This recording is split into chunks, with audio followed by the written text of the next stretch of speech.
Esteemed guests, Vladimir and Natalia, thank you so much and congratulations on a beautiful, beautiful conference. My only regret visiting here is that my wife is not able to be here with me. This is a conference on the sanctity of motherhood. She's practicing the sanctity of motherhood with our 9 children back at home in the United States.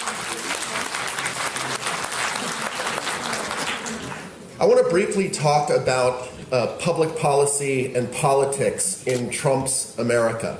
I want to try and shed some light on what's happening in the United States on family policy and how it relates to what you may be seeing in the news. I think it's sometimes hard to understand the significance of things such as the most recent fight over the Kavanaugh nomination to the Supreme Court without understanding the background of the importance of the fights that have gone on over the definition of marriage, abortion, and religious liberty in the United States.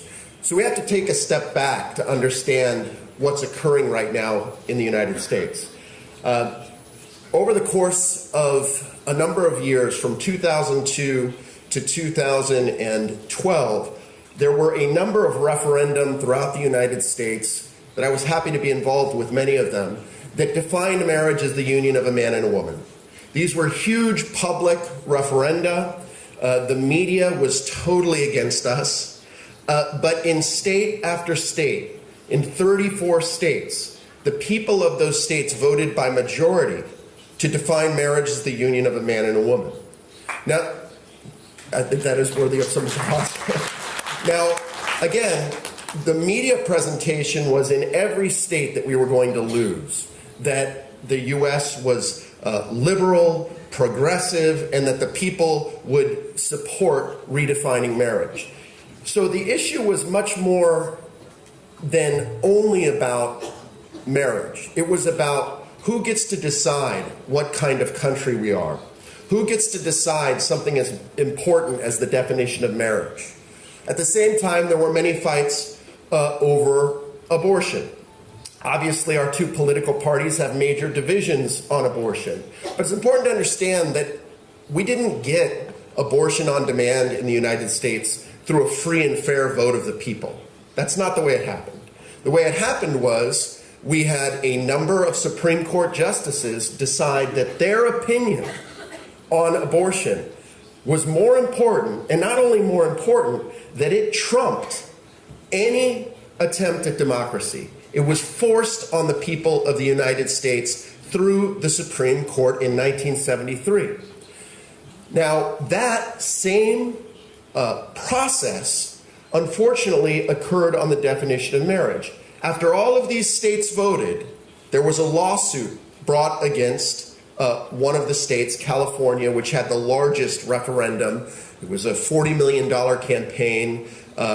Again, I moved to California and was very involved in the campaign. I was assaulted once, physically assaulted during the campaign for putting up signs. It was a very, very difficult campaign, but at the end of the day, we won.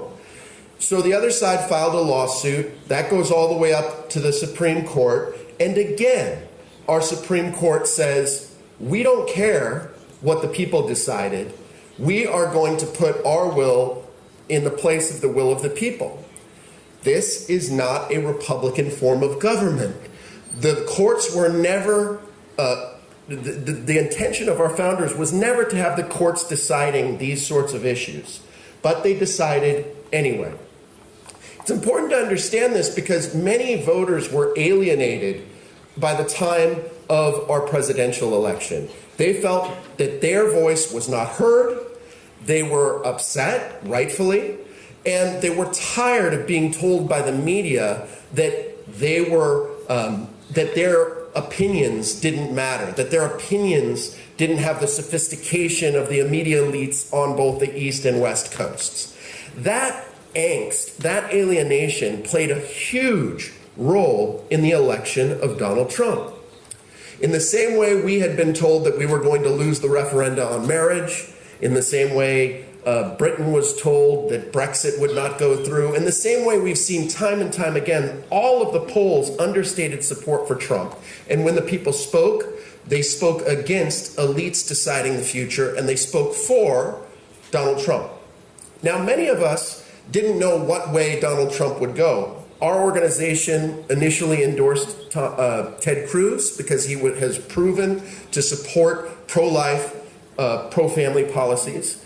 But by the time Donald Trump won the Republican nomination, we supported him. There were questions as to how pro-family he would actually be, given his background as a casino owner in New York, other issues. There were many questions, and some conservatives had so many questions that they refused to support him. These are the so-called never-Trumpers. So pro-family groups were somewhat divided. They were worried about what Trump would do. They didn't think he was really one of us, and they had serious questions. However, a larger group said he's come out strongly for judicial appointments that are conservative, pro-family. He's come out strongly for pro-life positions, so we are going to support it. Fast forward to the present, I think almost all of us have been very happy and surprised in a good way with how strong Donald Trump has been on family policies. I'll give you just a few examples. It's hard to believe, but we actually had a debate over whether our government should fund surgery in the military for transgender, quote-unquote, individuals. In the military, our government was funding trying to change women from men, men to women. Now, we know men are men and women are women, but our tax dollars were spent on this. And many of us asked Donald Trump to change this policy. Instead of simply changing the policy, Donald Trump said, I'm going to sign an executive order saying that there will be no transgender individuals in the military. This was stronger than just an issue on finances or taxes. He came out very strongly. One of his first acts was reinstating the Mexico City policy. The Mexico City policy basically says the United States government, in all of the money that it gives abroad on family planning, will not financially support a single abortion around the world. This was a policy going back to Ronald Reagan. Barack Obama had overturned it. And when Donald Trump came in, he reinstated the Mexico City policy. This is a big deal in America because it means that we are not spending our dollars around the world to promote abortion. Not only did Donald Trump do that, the original Mexico City policy dealt with $600 million, not a huge amount of money. He said, not only will the Mexico City policy apply to family planning around the world, it will apply to all of our health services. All of the money that the United States gives around the world, the Mexico City policy will apply to. Why is this important? Because of this. Instead of $600 million not being used for abortion, $8.8 billion was now not able to be used for abortion around the world. This was a huge advance in the pro-life, pro-family cause. And an additional, and I think even more important aspect to what Trump has done goes back to one of the root causes, which is the fact that our courts are out of control.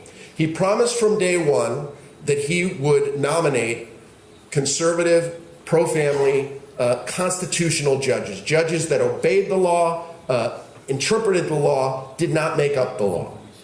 He has done that in spades. His nominees have been excellent, and we now have 2 more justices on our Supreme Court. We potentially have a majority to overturn Roe versus Wade. Now, I don't think we have a majority right now, but we will have a majority if there's another opening. That is such a huge transformation. I can't tell you how important the courts have become. Now, obviously, this is not right that the courts play this role. It's hard for me to even speak about it because I know that this was not the way our government was intended. But it explains something. Why are our Supreme Court nomination processes so polarized? Why is it such an important issue? It's an important issue because judges are currently making our law. So it's a way for us to make sure that they don't make bad law. So I will say, I'll end where I began. Donald Trump has advanced pro-family policy in a very strong way in the United States. I'll now give you a few examples of where we haven't done as much as we could do. The negatives primarily relate to what we are doing around the world. We have a big problem. Ambassadorships, many of our ambassadorships have not been replaced by the current president. Donald Trump does not have his ambassadors in place. Why? Well, in every ambassadorship, you need to have approval of the Senate. So it's a process where when we replace one of Barack Obama's ambassadors, they have to be approved by the Senate. I think we're at a little over 50% of these ambassadorships have been changed. Now, you probably know many of our ambassadors advance and promote some of the worst policies around the world, whether it's same-sex marriage, abortion. And so there is a big push right now to make sure that many more of these ambassadorships are filled. So I would say that that's a big problem. And there's also a problem in general with where our aid is going. Even though we may not be supporting abortion, we're supporting other policies around the world, including so-called gender ideology, the redefinition of marriage, through our State Department and through some of our international actions. That's wrong. We need to get in control of that. It's part of the problem is that the president, some of these positions, it's not easy to simply go in and replace. And frankly, President Trump has not always had the strongest support in Congress. So it's hard to get all of that done. So we're happy. Is there much more to be done? Yes. I'll end by saying it is exactly these sort of gatherings that give me hope for the future. We know how bad it is. We know the difficulties we face. We know in the United States and in Europe, we've made egregious errors when it comes to life, when it comes to family, when it comes to marriage.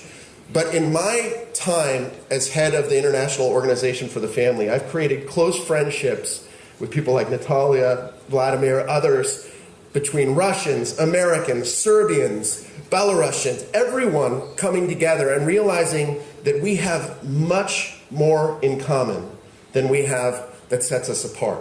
And those things that set us apart, that make us different, those are beautiful, good things. The things that make Russians, Russians, Americans, Americans, national identity, these are things that Trump also is supporting. When Trump says America first, I don't think he's saying it in a way that demeans other countries. He's saying America for Americans, Russia for Russians, Germany for Germans. This is his view. This is a very good view. But the things that bind us, the things that we can unite over, are the issues that relate to the family.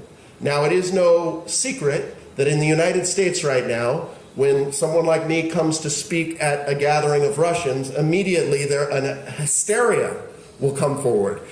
We can't believe that you're meeting with Russians. You shouldn't. This is a tactic. This is a tactic to divide us. This is a tactic to instill fear. And it's a tactic that's based on this fundamental reality. That at this time in history, even though we're up against Soros's $18 billion, even though we're up against forces that seem to be forces that we can never be, that at this time in history, we have the opportunity to unite together in ways that we never did before. We have the opportunity to create friendships based on trust and shared convictions, supporting our Christian principles all around the world. And I ask you to join me and others in refusing to be motivated by fear, in reaching out, working together, and creating a new pro-family movement that spans different countries, religions, nationalities. And I think that if we do this, we will see profound changes around the world. So I'm optimistic, I'm happy to be here, and I can't wait to work together in many more ways to make the world a much more pro-family place. Thank you.